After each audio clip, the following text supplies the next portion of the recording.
Alright, so now I'm going to share the story of when I went to Hack Valencia 2012. I had a lot of fun. Like I said, I've been meaning to share this story for 3 years. We've got Beaver. Who else is in chat? Someone's watching. Oh, nope, no one's here. Okay.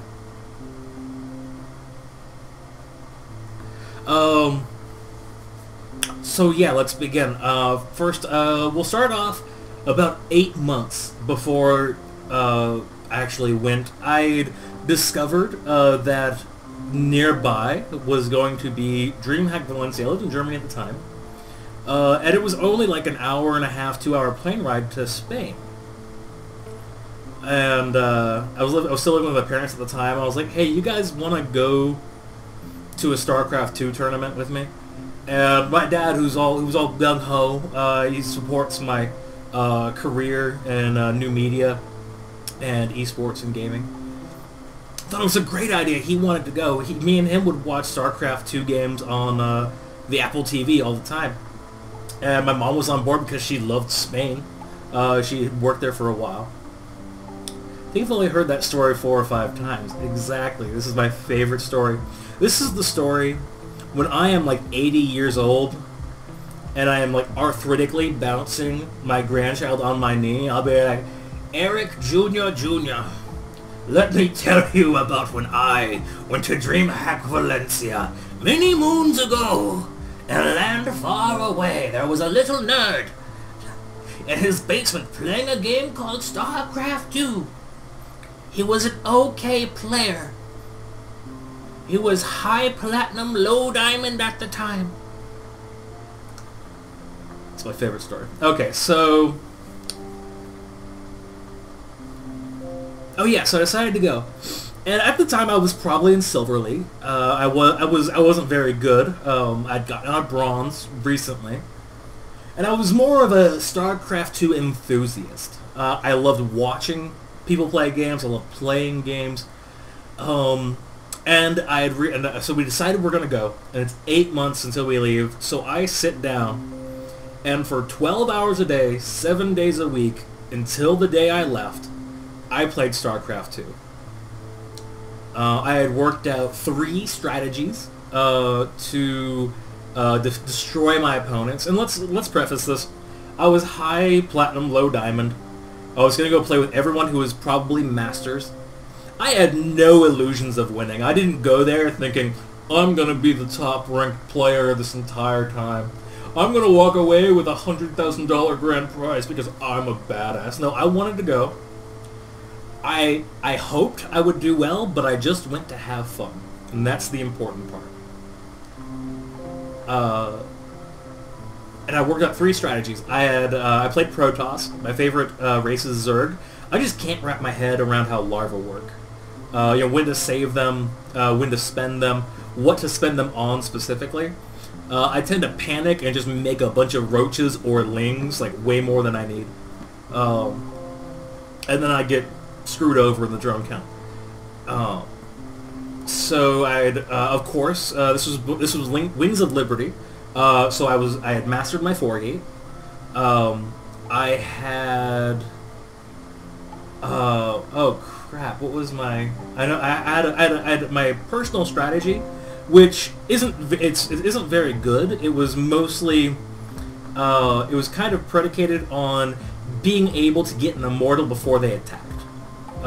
It was, you got a Robo Bay, you go 1 gateway, you would get your core up, get Warp Gate, and then as soon as possible get a Robotics Bay, and pump out an Immortal, then get a second Robotics Bay, and then by 7 minutes, you could have 3 Stalkers, 3 Immortals, and a Zealot or a Sentry in there.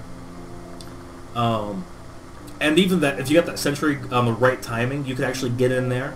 And if you had a small ramp, you could block off and hopefully push back any pushes that were coming at you. Hello, Zam. Welcome back to the show. How are you today? So yeah, those were the... then there was a 3rd strategy. I don't remember what it was. I think I just blocked off my ramp and built cannons and macroed really hard. Now, it was something real. I actually tried... Oh, it's gonna kill me. It doesn't matter. The point is, I had 3 strategies, and I practiced those to death for 8 months. So the day comes, and I get on the plane, and we take off. We land in Valencia. We get to our hotel because the next day is day 1 of DreamHack. Also, Birub, who hates everyone. Oh, everyone loves everyone here. I keep being distracted by my chat because they're awesome. We get to the hotel, and this is the first big setback that happens. I open up my bag. See, I had to bring my... I got a ticket to attend gaming events and a ticket to compete competitively in the competition. I was most excited that I think Scarlet was supposed to be there, and I want to say it was Huck was supposed to be there. 2 of my all-time favorite players, and I was really excited to meet them. Scarlet dropped out, and Huck was replaced by Rhett, I think. I think Rhett and me were the only 2 North Americans to go to the tournament. But we get there. I open up my suitcase that has my computer in it because I'm there to do the gaming event and the tournament. And I open it up, and the monitor that I brought with me was smashed to hell. And I was like, well, I have to go buy a new monitor now. But I know, there's going to be a store there. I can probably pick up a monitor. I had saved up like €500 to take with me. Rhett's not North American? Rhett's Norwegian? Really? I thought he was Canadian. Maybe I'm getting Rhett and Huck mixed up. Anyway, so I got there, I was like, okay, well, I have my tower. There's a little dent in the side of my tower, but it's okay. Because airplanes are evil, and they destroy everything you put into a bag. And so we get there. We go to sleep. The next day I wake up, and we have breakfast down at the reception area, and I was like, can I get a Red Bull, please? Oh, crap. Can I get a Red Bull, please? And the guy's like, we don't have Red Bull here. How about a something? I don't know what it was. I don't remember what it's called, but he's like, I was like, okay, what's that? And he's like, it's an espresso with 2 shots of brandy. And I was like, okay, let's do it. That sounds like something I can get behind. And I drank it, and let me tell you, that'll put hair on your tongue. If you want to become overly manly in a night, drink that. Joseph Rhett de Kroon, Zerg player from the Netherlands, currently playing for Team Liquid. I know he's not Canadian. Ah, poop. I'm thinking of someone else then. It was a Canadian player because I know they when they left to go to DreamHack, their passport had expired and they didn't realize it, so they couldn't leave the country. Unless did Rhett play in Canada? I don't know. Anyway, so I go to the event. I've got my suitcase with me that has some clothes in it.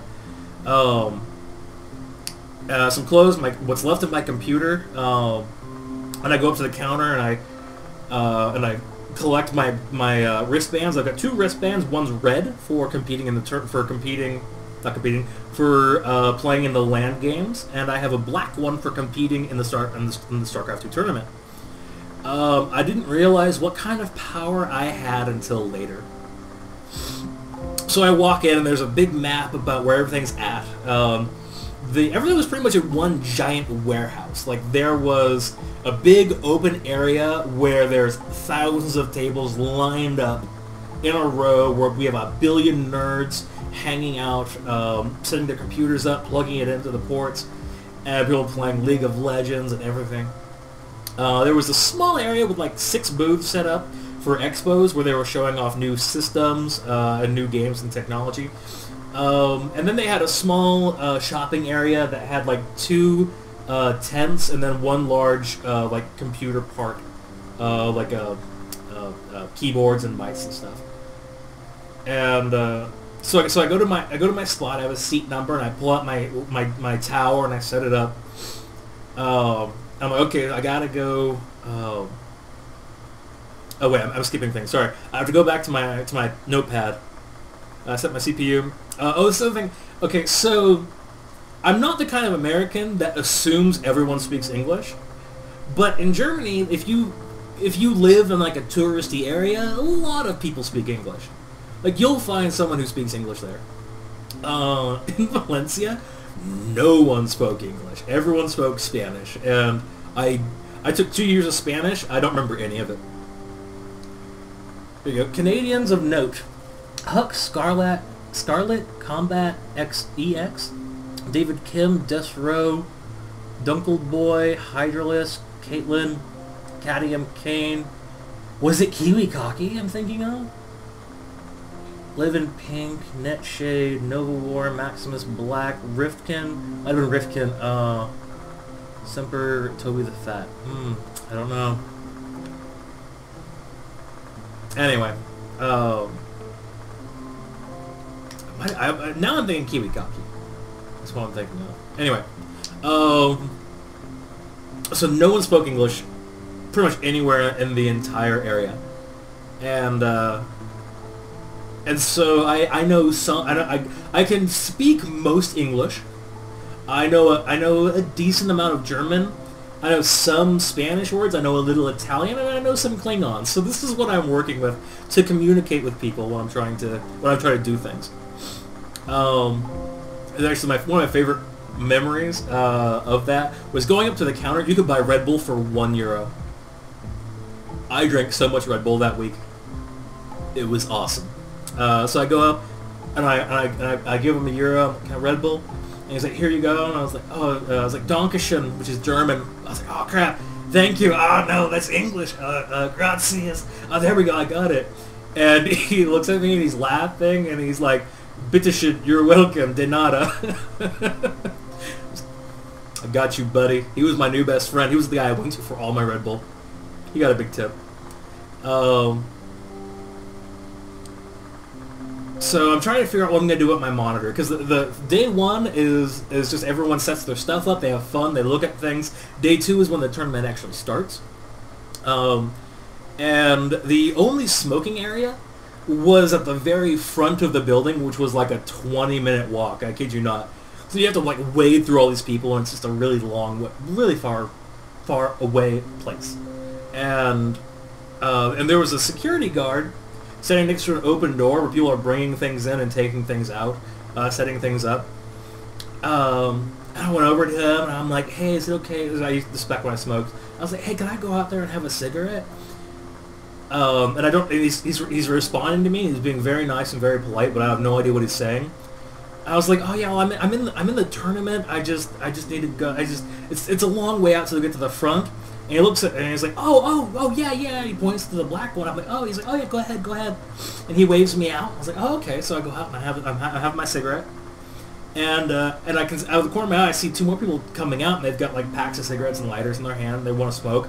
And the guy's like, no, you can't go through. He's waving them off, telling them very very politely but firmly, "No, you can't go out there." And I'm like, this is really weird. Okay, whatever. So then I'm thinking, well, okay, so I need to go buy a monitor now.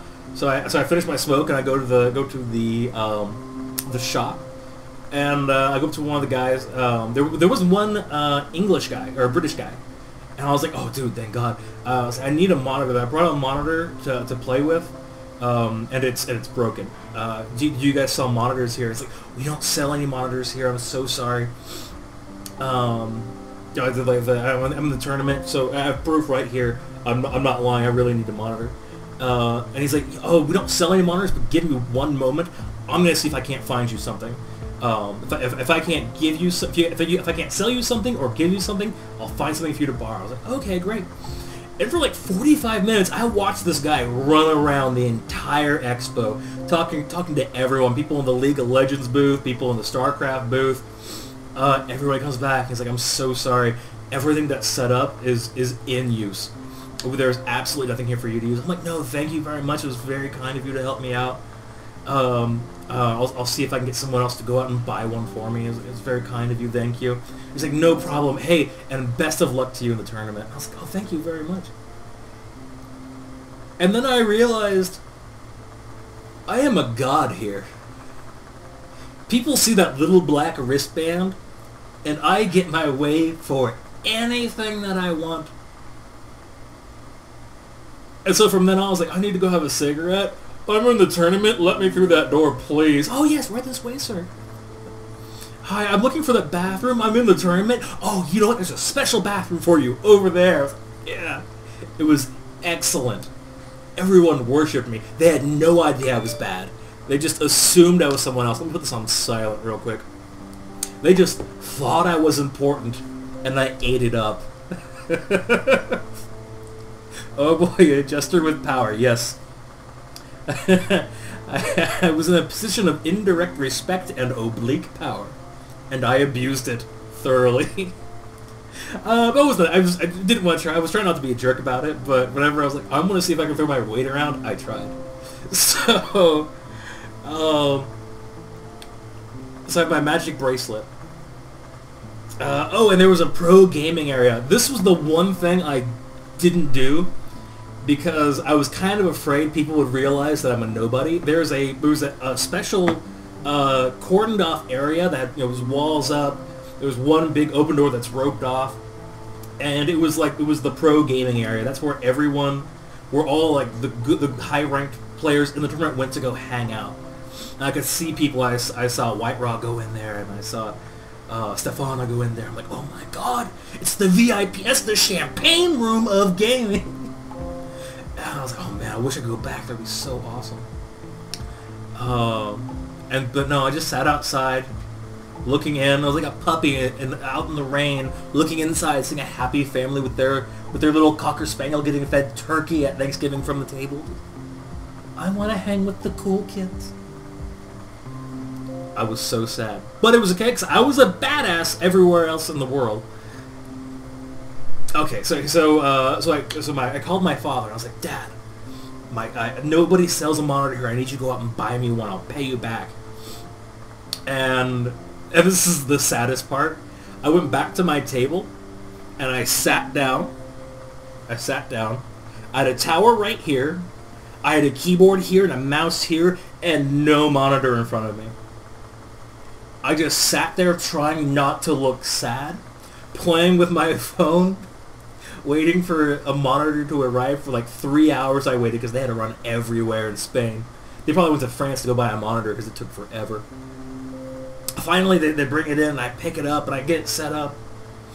And it's like 9 o'clock at night now. People are going to bed. They shut the lights down. It's dark. All you see is the glow of monitors filling the entire hall. It was actually the most peaceful setting I've ever been in, where people are whispering in hushed tones.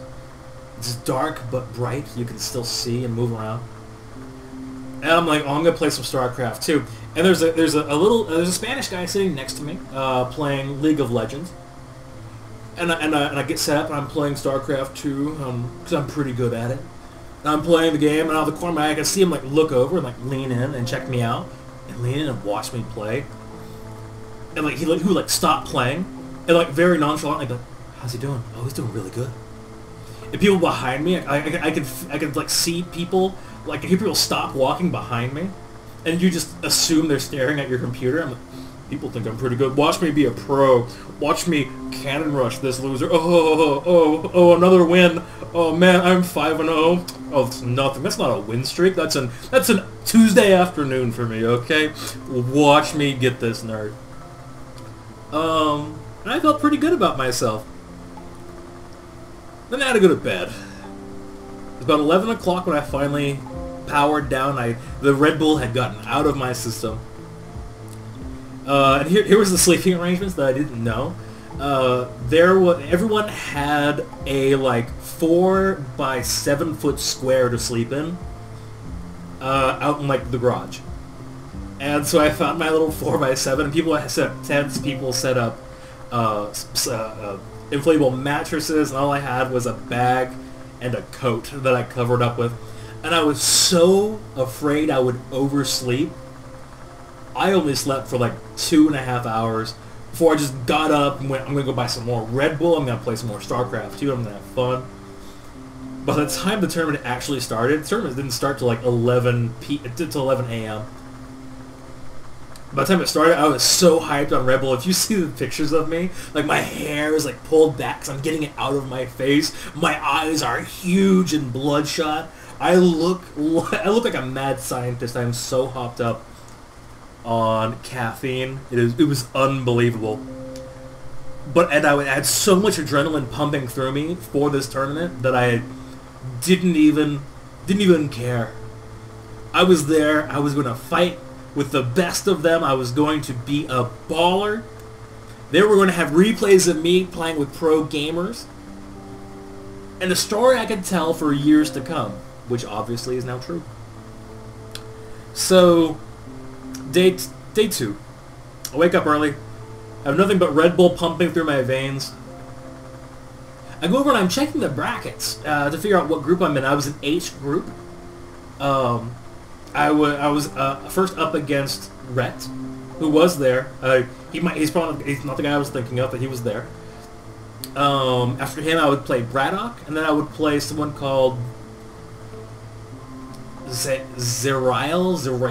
He was another nobody. I think he was actually like Diamond. He was a Diamond player. But so the guys around and they're like, okay, here's who you play. Here's who you play. This is who you play. And he's like, Jester. And I was like, I'm here. And he's like, you have a buy-in. Rhett didn't show up. I was like, what? He's like, you beat Rhett. I was like, I beat Rhett? I'm so good. I didn't even realize it. And he's like, no, you have a buy. Just sit back, wait for everyone to finish their games, and then you'll be up against Braddock. And I was like, okay, cool, okay. I have a pro win for me on my Team Liquid gaming profile. I actually beat Red, it says. Red's flight was overbooked and he did not make it. I thought it... Okay. Who am I thinking of? Doesn't matter. So I'm sitting down and so I sit down and I realize immediately to my left is Liquid Hero. Like, I can reach out and touch him. My hand would be on his shoulder right here. You looked up what happened. It's all the same as verifying my story. Yes, it was 2012. You should see my name. So I can do this. I can put my hand on Hero's shoulder. It was amazing. It was right there. I could spit on him. And I walked in, and I saw White Raw to my left, and I was like, oh, so I know where White Raw is. I want to meet him. I love White Raw. Like, not even asexually. Like, I would have his kids. White Raw is awesome. So I sit down, and I'm getting set up, right? I'm trying to log into my account, and it's not working. So I flagged down one of the texts, and I was like, hey, I'm in the tournament. I can't log into my account. He's like, okay, hold on. Let me try it real quick. And he fills around with all these things, and he reinstalls the game and everything, gets it set up. He's like, okay, put your password in. Okay. So I put my password in. It's not working. He's like, oh, no, you have to log in with your European account. This is before there were universal accounts. You have to log in with your European account. And all this time, in the 8 months leading up to this while I was practicing, it never occurred to me that in a European tournament, I would need a European account. I was pretty sad.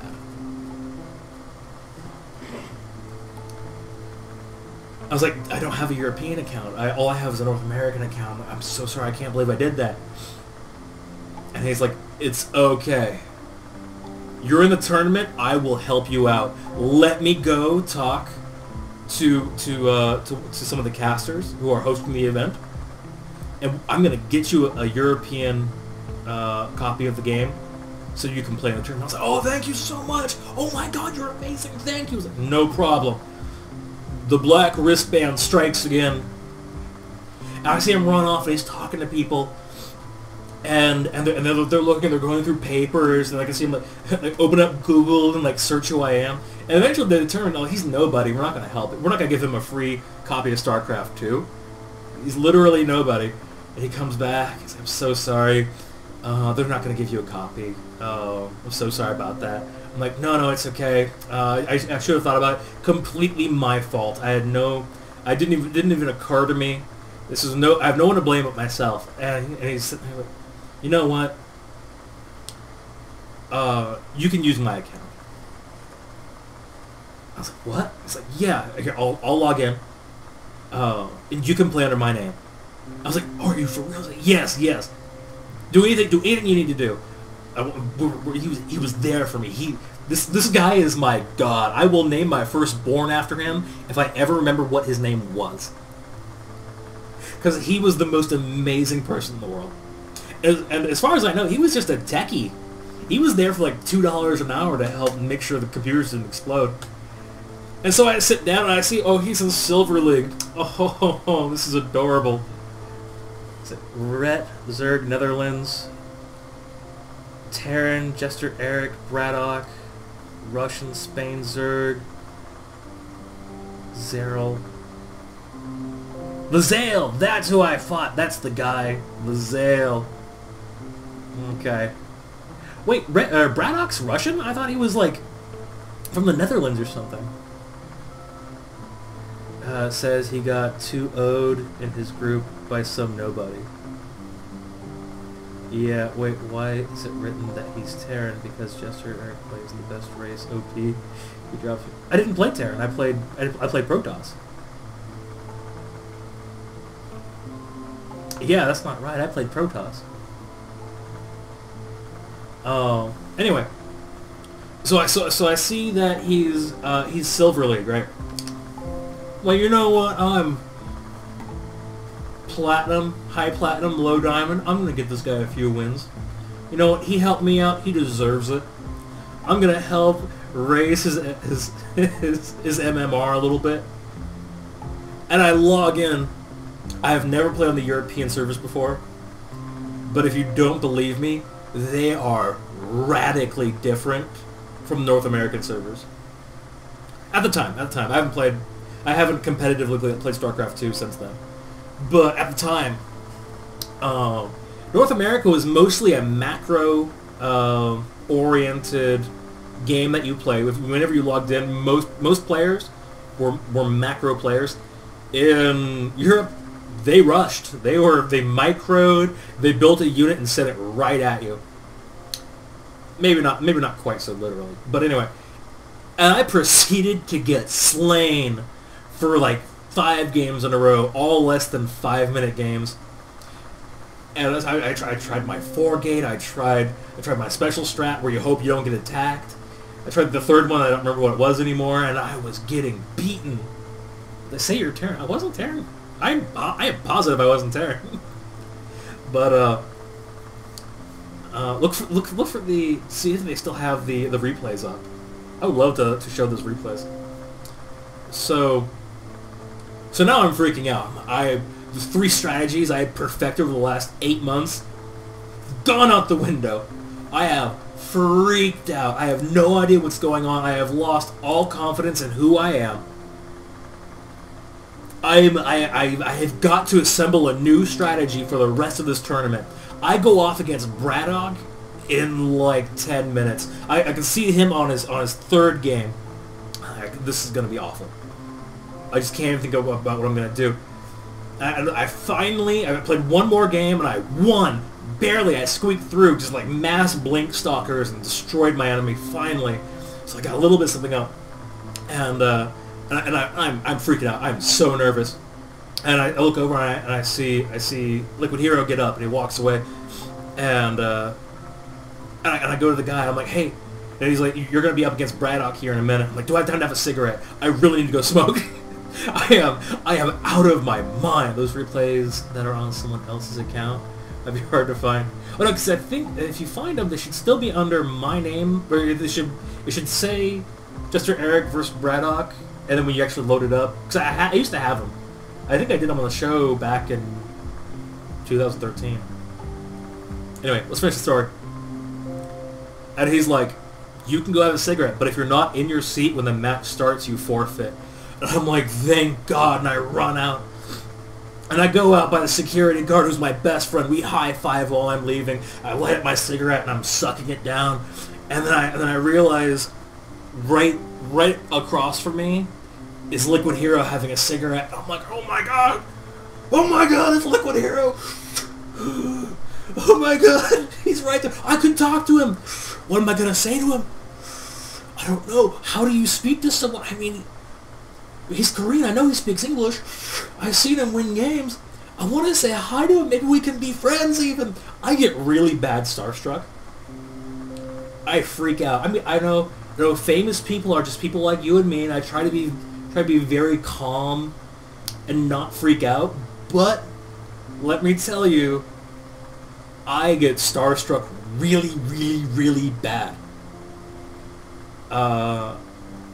When we did the Prodigy Cup,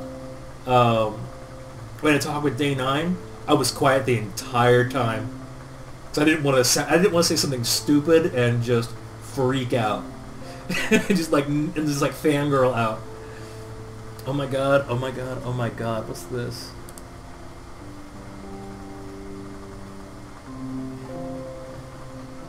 Two years ago, Jester Eric beats Liquid Red at DreamHack Open Valencia by default. Foreigner's New Hope!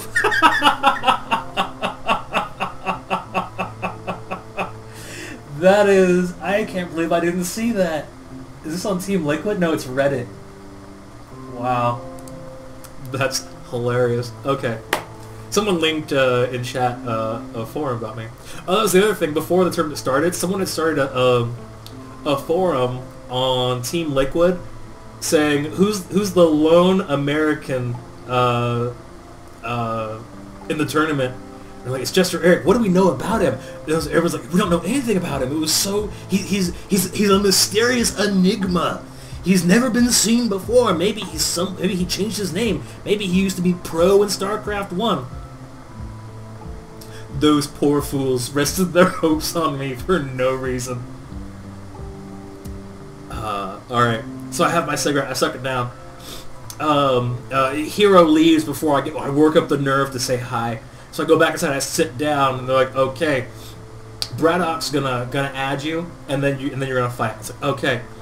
So I get in there, I wall off my front, I macro really hard, get out a nice little ball of Immortals of Stalkers. I've got map control for like the entire game. Until Braddock realizes that he can just crush me with everything he has because he's already got 2, 3, and like twice the food I do. And he just steamrolls me. But I went 20 minutes with him. We had a few skirmishes in between and I felt really proud of myself. I mean, 20 minutes for a guy who's never played a professional tournament versus some guy who's won some professional tournaments. I was very proud of myself. Game 2, he built Marines and just killed me. Actually, he did an excellent job. He had an SCV block my cybernetic score for like a solid 2 minutes. Before I realized what he was doing, and I just had a second SCV build one somewhere else. I was like, oh, that was great, Gabe. Good job. And he's like, yeah, you did very well. Good job and good luck for the rest of the term. Thank you very much. A guy comes back around and he's like, who won? And I'm like, Braddock beat me 2-0. I was like, okay. Next is Zial. I was like, okay, cool. And I knew who he was because I saw his name on his computer 3 computers down from me. Oh, and I should say that this entire time, my mother and father are behind me, screaming at me the entire time. They're like cheering for me, but I'm in the zone. I am not a nerd playing StarCraft 2. I'm a force of nature. I have become one with the StarCraft 2 ether. My hands are a whirling blur of APM. There are no noises. There are no sounds. It's me, the computer, and my opponent. I'm up against Zayal. He's Zerg. I'm Protoss. I know how this works. I start building. I'm getting ready to wall off my main. Actually, I think I decided against that. I was like, you know what? I'll wall off. I think I decided to wall off, to hold off the wall off. I didn't get the forge. I went for a second gateway. And that son of a bitch 6 pulled me. In a professional game of StarCraft 2, two little nerds, both platinum to diamond, he thought all 6 pulled him. I did not expect this. And let's just say I was a little salty. But I wasn't unprofessional. I was a graceful winner. I said, GG. I quit. Messaged him, I was like, good job. I didn't expect that. He's like, yep, I did real. It was really surprising. I pulled that off. I'm like, fuck you. I didn't say that. I was like, yeah, good job. Game 2 starts. I'm like, you know what? He's gonna 6-pull me again. Wall off. Never leave my base ever again. The match went on for like 45 minutes, and he never attacked me. And I finally figured I gotta figure out what he's doing. I was so focused on macro that I didn't even bother scouting because I was positive he was just gonna attack me again. He took every single base in the entire game. He didn't build a single unit until I moved out to attack. And he slayed me mercilessly. It was painful. So every other page say you're Protoss, but Wikipedia says you're Terran. So weird. So I get up, look over at my mom and dad, and they're just excited for me. They're just happy. They just saw me lose. And my dad was already hugged. He's like, "Good job. You're really good. You held him off." Because actually, no. I think he did do a couple. He did make a bunch of mutas halfway through and tried to take me out, but it didn't work because I'm a boss. And it's like, "Thanks. It was a lot of fun." The guy came over. Was like, "Who won?" They all won 2-0. Okay, good job, good job.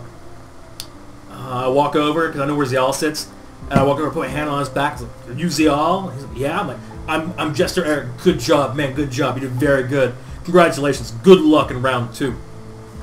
Good job. Good job. I need to have a smoke now. Otherwise I might punch you in your face because you 6-pulled me." So I walked out, and this is probably the most painful part. Let me make sure I'm not skipping anything.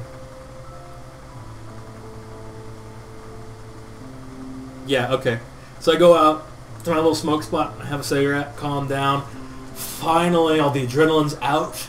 The games are over. Everything's flushing throughout my system, and I feel an overwhelming sense of peace flow throughout my entire body. I calm down. I'm really proud of myself. I practiced really hard. I went all the way to Valencia. Went 20 minutes with Braddock. For a nobody, that's pretty good. I got nothing to be ashamed of. Didn't fight off that 6-pull, which I'm a little sad about, but still, I did pretty good. I was really proud. So I go back in, and the guy who collected our score is like, "Good job, congratulations, you did valiant effort," which is where I learned the term valiant effort. Now I say it all the time, like valiant effort. Thank you very much.